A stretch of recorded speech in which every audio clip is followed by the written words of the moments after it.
Clinical science, internal medicine along basic science हम start कर चुके हैं जी। हमने सीरीज ऑफ लेक्चर स्टार्ट की हुई थी ईसीजी के ऊपर, जिसको ईकेजी के नाम से भी जानते हैं। हमने पढ़ लिया था इसकी डेफिनेशन के बारे में, हमने पढ़ लिए थे इसके कंपोनेंट्स के बारे में, हमने पढ़ ली थी इसकी वेव्स के फीचर के बारे में, वेव्स कैसे जनरेट होते थे उनकी बात कर ली थी। अपवर्ड डिफ्लेक्शन क्या है, डाउनवर्ड डिफ्लेक्शन क्या है, हमने पढ़ लिया था लार्ज कंसेप्ट और स्मॉल कंसेप्ट, लार्ज स्केयर और स्मॉल स्केयर के कंसेप्ट के बारे में। उसके बाद हमारे पास अब ये है कि भाई एक स्ट्रिप निकल आई है। स्ट्रिप आपको गोनोमीटर से मशीन जो है आपके पास ईसीजी जिसमें गोनोमीटर है, जिसने स्ट्रिप निकाल दी है। अब उस स्ट्रिप को पढ़ना क्या है उसमें से और कैसे पढ़ना है, व्हाट रीड हाउ रीड, ये ईसीजी है। तो हमारे पास फर्स्ट जो क्वेश्चन है ना ईसीजी में, लिखे जी नंबर 1। आप लोग पढ़ने करने क्या जा रहे हैं जी, ईसीजी। ईसीजी, अब ईसीजी में डेफिनेशन आपको पता है, हार्ट की वो एक्टिविटीज जो एक आप ग्राफ के ऊपर प्रिंट कर लें, स्ट्रिप में आ जाए, शक्ल उसको ईसीजी है। अच्छा, अब इसमें आपने सबसे पहले तो क्वेश्चन है नंबर 1 क्वेश्चन जी, अपने आप से ही क्वेश्चन करें व्हाट रीड। वैसे ये पूरी मेडिसिन में आपको होना चाहिए what read and how read. How read, कैसे क्या पढ़ना है इसमें से और क्या रीड करना है इसमें से, ये आपके पास फिनोमेना जी। लिखे जिंदगी में पूरी मेडिसिन में याद रखिएगा, जब भी ईसीजी पकड़े सबसे पहले रिदम चेक करें। रिदम सबसे पहले नंबर 1 लिखें जी, रिदम। ये भाई आप लोगों ने ये पढ़ना क्या है, रिदम के बारे में। कैसे पढ़ना है वो तो बाद की बात है ना। Rhythm can be regular, can B irregular, regularly regular, irregularly irregular, ऐसे ही है ना, बातें की हुई है ना सारी, ये आपको पॉइंट पता। लिखें जी आपके पास rhythm can be regular, can be regular, irregular, और ये आपके पास रेगुलर। ये कुछ पॉइंट्स अभी से मेंशन करते हैं, बाद में डिटेल में ये पढ़ने हैं सारे पॉइंट्स। रिदम के बाद जो चीज आप ईसीजी पे रीड करेंगे ना वो है जी हार्ट रेट। रेट क्या चल रहा है, क्या रेट आपके पास क्या चल रहा है। फिर इसके बाद जो चीज आपने चेक करनी है ना वो आपके पास क्या है, एक्सिस ऑफ हार्ट। तो एक्सिस ऑफ हार्ट, यार how many axis of the heart. अगर हमें इसकी बात करूँ ना तो 4 आपके पास एक्सिस हैं। कितने एक्सिस हैं, 4 एक्सिस हैं। कौन कौन से एक्सिस हैं आपके पास, नॉर्मल एक्सिस है, लिख लें साथ में सर। नॉर्मल एक्सिस है, लेफ्ट हार्ट डेविएशन आपके पास, लेफ्ट जी लेफ्ट एक्सिस डेविएशन आपके पास है। और कौन सी है जी, राइट एक्सिस डेविएशन है। और एक्सट्रीम, जबरदस्त, कौन सी आपके पास है जी, extreme right axis deviation. Extreme जनाबेली राइट एक्सिस डेविएशन। बड़ा ऑर्गेनाइज करके लिखना है प्लीज आप लोगों ने। तो एक्सट्रीम राइट एक्सिस डेविएशन, ये 4 एक्सिस इंशाल्लाह आप लोग बात करेंगे। ठीक हो गया जी। अब यार 2 चीजें ना याद रखनी है। हार्ट रेट की नॉर्मल वैल्यू क्या है, नॉर्मल 60 to 100 जी। अब इसको ना थोड़ा ऑर्गेनाइज करें, 60 to 100 आपके पास है जी नॉर्मल, ठीक है। अब हार्ट रेट को जब आपको प्रोफेसर कहेगा ना तो डॉक्टर साहब आपने पढ़ना है जी इसको रफ। इसके 2 मेथड है पढ़ने, एक रफ मेथड है, एक इसका प्रिसाइज मेथड। लिखें रीड बाय 2 मेथड्स। भाई इसके 2 मेथड्स हैं, आप लोग कौन सा पढ़ते हैं मैं ये भी आपको बताता हूँ। एक इसका जी रफ मेथड है, एक इसका प्रिसाइज मेथड। प्रिसाइज मेथड जो आप लोग पढ़ते हैं ना इन टर्म ऑफ डिग्रीज, ये आप लोग पढ़ते हैं इन टर्म ऑफ रीड, इसको read in term of degrees. ये आपने पॉइंट इसका याद रखना है। लेकिन जो आप लोग पढ़ते हैं जनाब अली इसको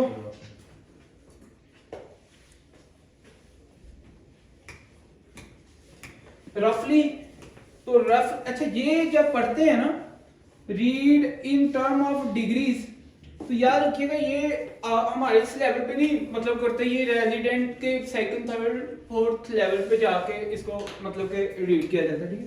तो ये आपने पॉइंट इसका याद रखना। उसके बाद ये आगे और रफ में ना 4 एक्सिस आप लोगों ने पढ़ने होते हैं, ठीक है। रफ में क्या पढ़ने होते हैं? 4 एक्सिस और 4 एक्सिस मैंने आपको बता दूंगा, ठीक है। अच्छा, अब उसके बाद ये आप लोग ईसीजी पे फिर देखते हैं जनाब अली, आपके पास आता है हाइपरट्रोफी। क्या पढ़ते हैं? हाइपरट्रोफी को हाइपरट्रोफी को चेक करते हैं ना।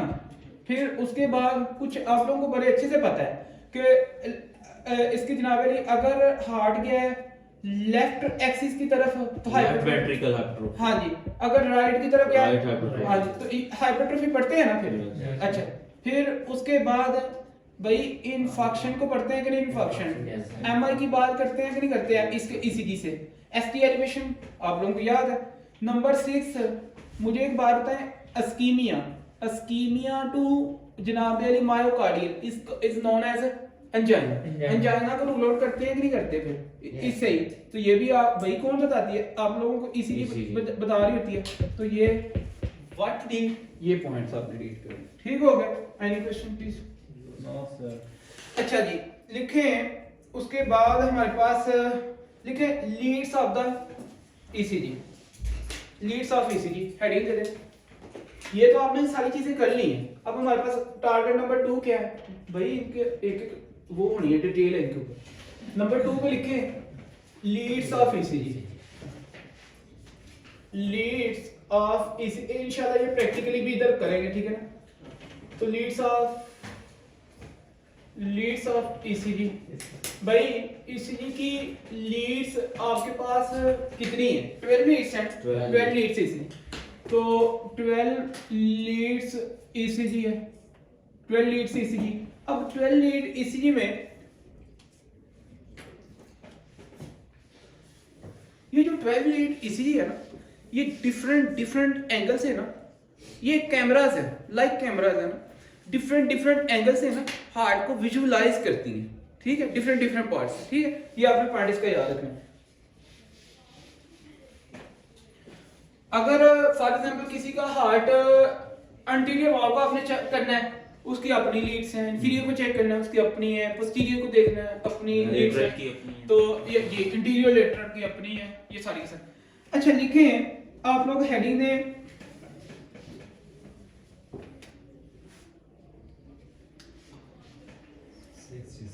चले पहले इसको ऑर्गेनाइज कर लेते हैं क्लासिफिकेशन। लिखे चेस्ट लीड। चेस्ट लीड्स की बात करते हैं जी। चेस्ट लीड्स में V1 से लेकर ना आपके पास कितनी तक है? V6 तक।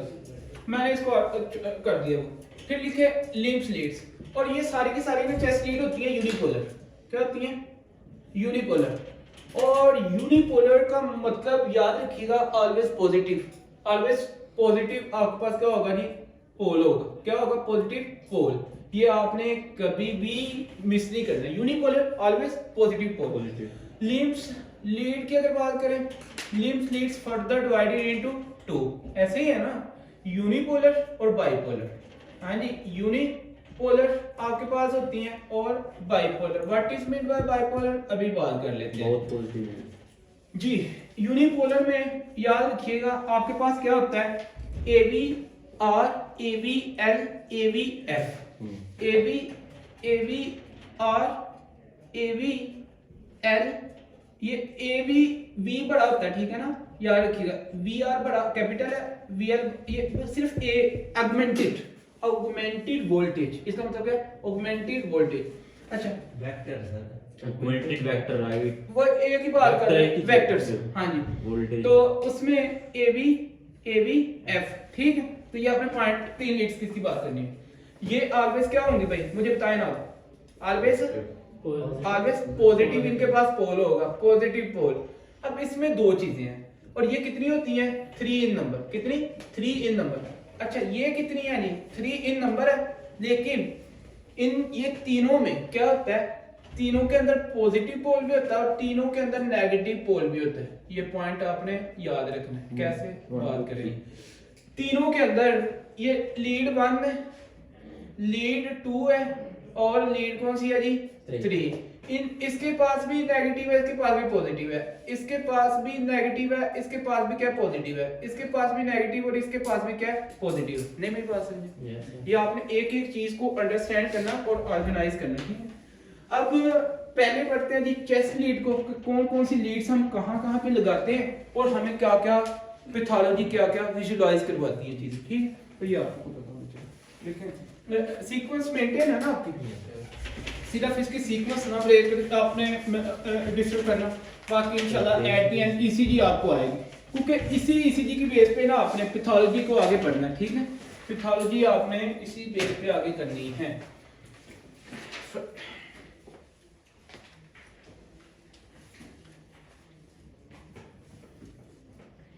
हम ना शॉर्ट करते हैं, कहाँ अप्लाई करते हैं और क्या वहां से दिखाई देता है, बस दैट्स इट, दो बातें।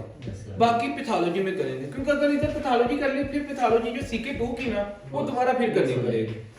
कहाँ अप्लाई करते हैं, क्या दिखाई वहां पे देता है, बस ये करते हैं। लिखिए chest lead number 1, chest leads.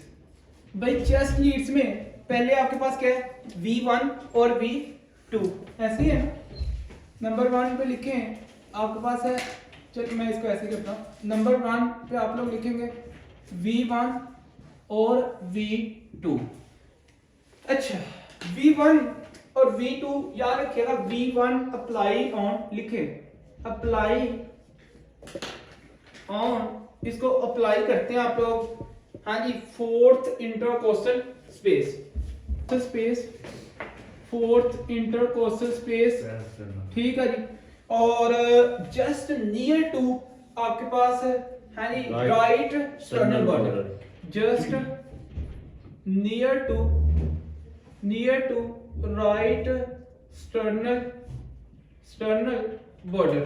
तो ये एक पॉइंट आपके पास क्लियर होगा, ठीक होगा जी। अच्छा उसके बाद देखें अप्लाई ऑन, इसके बारे में लिखें अप्लाई ऑन, इसको अप्लाई करते हैं जनाब अली 4th इंटरकोस्टल स्पेस पे, 4th इंटरकोस्टल स्पेस पे। और 4th इंटरकोस्टल स्पेस आपके पास नियर लेफ्ट साइड, हाँ जी क्या होगा, left sternal border, left near लिखिए जी, नियर टू आपके पास जनाब Ali near to sternal border, near to left sternal border. एक देख लें जी आपके पास कहां पे है फर्क, कहां पे है राइट का फर्क, कहां पे है लेफ्ट का, ये फर्क यहाँ पे, हाँ जी है दोनों पैरेलल बिल्कुल। अच्छा अब इन दोनों का काम क्या है बेसिकली ना, याद रखिएगा फॉर बेस्ट विजुअलाइजेशन लिखें, for best visualisation to anterior wall, ऐसी है ना, to anterior wall of the heart, anterior wall of heart. भाई anterior wall of the heart की अगर मैं बात करूं ना, तो मुझे आपने बताना अगर किसी के इंटीरियर वॉल हार्ट की एंजाइना या एमआई को रूल आउट करना चाहते हैं जी सर, तो V1 V2 आप लोगों को फिर पता होना चाहिए कहां पे लगानी है। भाई V1 V2 can rule out to, हाँ जी, इंटीरियर वॉल एंजाइना या फिर एमआई, बात अंडरस्टैंडेबल है ना। अब याद एक और बात याद रखिएगा, आपको पता है राइट एट्रियम की जो पैथोलॉजीज है और राइट वेंट्रिकल की जो पैथोलॉजीज हैं वो भी कौन रूल आउट करता है, क्योंकि एंटीरियर वॉल आपके पास किससे बना होता है, राइट एट्रियम से, ऐसे है, और राइट वेंट्रिकल है, तो उसकी उनकी पैथोलॉजी से ही आती है। मतलब क्या, राइट एट्रियम हाइपरट्रोफी हो सकती है और राइट वेंट्रिकल की हाइपरट्रोफी वगैरह को आप लोग क्या करते हैं, इसे रूल आउट कर सकते हैं। पैथोलॉजी लिखेंगे ना, छोटी सी लिखना चाहते हैं यहाँ पे, तो लिख लें रूल आउट किसको करना है, रूल आउट आप कर सकते हैं जनाब Ali to right atrium pathologies and right ventricle, such as right atrium and right ventricle pathologies. और जनाब अली इसमें हमारे पास क्या होगी, सच एज आपके पास हाइपरट्रोफी हो सकती है भाई, उनका एमआई हो सकती है, एंजाइना हो सकता है ना, तो हाइपरट्रोफी वगैरह आप रूल आउट कर सकते हैं। आप रूल आउट क्या कर सकते हैं, अस्कीमिया को, मतलब क्या, एंजाइना को आप रूल आउट क्या कर सकते हैं, इन्फेक्शन को कर सकते हैं कि नहीं कर सकते। तो ये चीज आपको समझ आ गई। अस्कीमिया मतलब एंजाइना, इन्फेक्शन मतलब एमआई। यार अस्कीमिया आपके पास बेसिकली वो है ना, जब मायोकार्डियल सेल की डेथ नहीं ना होती तब तक अस्कीमिया है। जब उनकी डेथ हो जाए ना अस्कीम लेवल पे, उसको इन्फेक्शन कहते हैं। ठीक या यस, पॉइंट क्लियर हो रहे हैं, एक ही चीज क्लियर। अच्छा देखिए नंबर 2 चेस्ट लीड के बारे में। अभी बात यहाँ पे खत्म नहीं होनी, अभी आपके पास जब सीके 2 में पढ़ना ना, उसमें जानी है डिटेल्स में थोड़ी सी चीजें। अच्छा जी लिखें V3 और V4। V3 आपने रीड योर ग्रीन बुक वो मॉर्निंग पढ़ा है ना, इंशाल्लाह एंड पे अप्लाई करेंगे। ठीक है, कैसे अप्लाई होना वो भी चीज देख लें। ठीक है, देखें V3 और V4, V3 एंड V4। अब V3 के पहले बारे में अच्छा V3 जी पहले V4 लगाते हैं। बिल्कुल, मैं आपको अंडरस्टैंड करवाता हूँ कैसे। V3 बेसिकली क्यों बोला, ये ना मिस हो जाती है। कैसे मिस होती है भला, इन बिटवीन आती है, जबरदस्त। मैंने सीक्वेंस नहीं बताई अभी, मैं तो आपको सारी दोनों की चीजें एक चेस्ट लीड्स करवा रहा हूँ। तो अप्लाई देखिए जी, apply on left, apply on left side, आप अप्लाई करते हैं लेफ्ट साइड पे, बिटवीन जनाबे आप V2 एंड V4, ऐसे ही है ना। V3 V2 और V4 के बिटवीन लगाते हैं, लेफ्ट साइड पे लगाते हैं। अब इसके बारे में लगाएंगे, लगाते पहले V4 ही है, लेकिन इन दोनों को ताकि पहले ये लगा लेते हैं, फिर वो लगा लेते हैं, फिर उसके दरमियान जल्दी से वो लगा लेते हैं। ठीक है, अब V4 के बारे में याद रखिएगा कि अप्लाई ऑन, हाँ जी, apply on fifth intercostal space. ठीक हो गया जी, फिफ्थ इंटरकोस्टल स्पेस पे अप्लाई करते हैं। और mid clavicular line, mid clavicular जनाबेली लाइन। ठीक है ना, तो ये आपने पॉइंट इसका याद रखना है, मिड क्लेविकुलर लाइन। अच्छा जी, मिड क्लेविकुलर लाइन। अब इसने जो आपके पास जनाबेली क्या करना है, आप इसमें से विजुलाइज क्या करते हैं वो आप लोग लिख लो। हाँ जी,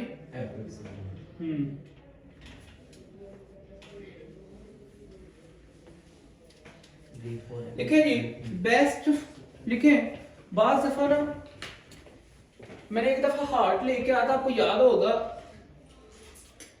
एट्रियास और वेंट्रिकल की जो सप्रेशन करवाता उसके दरमियान एक सेप्टम, उसका नाम क्या है, atrioventricular interventricular septum, intraventricular septum, ऐसे है ना। इंटरवेंट्रिकुलर सेप्टम की अपनी एक यार ब्लड सप्लाई देखे ना, मैं आपके पास ये ना, ये हार्ट है ना, ये क्या, ये वेंट्रिकल, ये कौन सा सेप्टम है, इंटरवेंट्रिकुलर सेप्टम, ये मैं बताऊं। अच्छा, इंटरवेंट्रिकुलर सेप्टम है, इसकी अपनी एक ब्लड सप्लाई है, यू नो, इसकी क्या अपनी ब्लड सप्लाई। एंटीरियर की अगर इसकी भी आर्टरी ब्लॉक हो जाती है, अस्कीमिया होगा, तो उसको भी तो रूल आउट करना है कि नहीं करना, करना है ना। तो याद रखिएगा, लिखें best visualisation for interventricular septum, for best visualisation, for best visualisation to interventricular septum, interventricular जनाबेली सेप्टम। तो ये आपने पॉइंट याद रखना है। अच्छा जी, अब यहाँ पे जो पैथोलॉजीज हैं उनको देख लें, क्या हो सकती हैं इंटरवेंट्रिकुलर सेप्टम में, पैथोलॉजीज क्या हो सकती हैं। अच्छा देखें ना, कंपोनेंट ऑफ हार्ट की अगर बात करें, ऐसे नोड जब इंपल्स को जनरेट करता है आती है इंटरनोडल पाथवे के थ्रू एवी नोड के पास, फिर एवी नोड से बंडल ऑफ हिस पे जाती है, बंडल ऑफ हिस आपके पास यहाँ पे है इंटरवेंट्रिकुलर सेप्टम। अगर इसको स्कीमी है तो बंडल इंपल्स आपके पास जो है वो मतलब कि डिस्टर्ब हो सकती है ना। ठीक है, तो जनाबे Ali left bundle branch block हो ना, तो फिर भी उसको भी विजुलाइज ये करते हैं। आगे बात करते हैं, चलें लिखें बेस्ट विजुअलाइजेशन। आप जनाबली फंक्शन भाई वही आपके पास क्या है MI, और आप लोग क्या कर सकते हैं इसमें एंजाइना एस्कीमिया, वही एंजाइना मतलब कि एक ही बात है, ठीक है। तो ये आप लोगों ने पॉइंट इसका याद रखना है, इंपॉर्टेंट है। एंजाइना या MI आपका इंटरवेंट्रिकुलर सेप्टम, ये आप लोगों को पॉइंट पता होना चाहिए। हाँ जी लिखें लीड कौन सी आ गई 5 और 6, और ये सारी कौन सी है भाई, इनका अंदर पोल कौन सा है पॉजिटिव पोल। ये जो लगाते हैं ना आप लोग 4 रीड योर गुड बुक्स, वो इलेक्ट्रोड्स हैं, वो क्या इलेक्ट्रोड्स, उनके अंदर पोल्स हैं। ये बात आज मैं आपको क्लियर करूंगा क्योंकि बहुत सारे स्टूडेंट्स की ये मिसकंसेप्शन है कि ये पोल इलेक्ट्रोड्स में फर्क क्या है और ये कैसे कैसे मतलब कि क्या साथ है इसका। अच्छा जी अब नंबर 3 है ना, नंबर 3 देखिए कॉम्बिनेशन में लेके आ रहे हैं ना जरा हम, तो लिखें V5 और V6। V5 के बारे में याद रखिएगा, apply on fifth left, apply on, apply करते हैं इसको, अप्लाई ऑन जनाब अली, अप्लाई ऑन या apply at fifth intercostal space, left fifth intercostal space ऐसे है ना, और एंटीरियर ऑक्सिलरी लाइन। हाँ जी anterior axillary line parallel to V4। हाँ जी पैरेलल टू V4। अच्छा जी अब आ जाते हैं, ये बिल्कुल इसके ये पैरेलल होती है, ठीक है ना, जो तीनों आपस में। हाँ जी तो अब लिखें इसके बारे में जरा थोड़ा सा, अप्लाई एट, इसको जनाब जी अप्लाई करते हैं आप लोग। हाँ जी apply at fifth, apply at left fifth intercostal space, ऐसी है ना, लेफ्ट फिफ्थ इंटरकोस्टल स्पेस, लेकिन साथ में हमारे पास क्या है मिड ऑक्सिलरी लाइन, ऐसी है ना, मिड ऑक्सिलरी लाइन। तो ये आपने इसका भी पॉइंट याद रखना है। अच्छा ये भी पैरेलल एक तरह से आ रहा है किसके, हाँ जी V4, ये एक तरह से, लेकिन ये क्या है जी मिड क्लेविकुलर है, क्लेविकल है, फिर साथ में एंटीरियर ऑक्सिलरी, एंटीरियर अंदर वाली साइड पे, फिर उसी के साथ ही रख के मीडियली, ठीक है ना, हम लगाते, लेकिन लगाते किधर है fifth intercostal space. Fifth intercostal space basically क्या चीज है, फिफ्थ इंटरकोस्टल स्पेस में क्या है आपके पास माइट्रल वाल, जिसको एपिक्स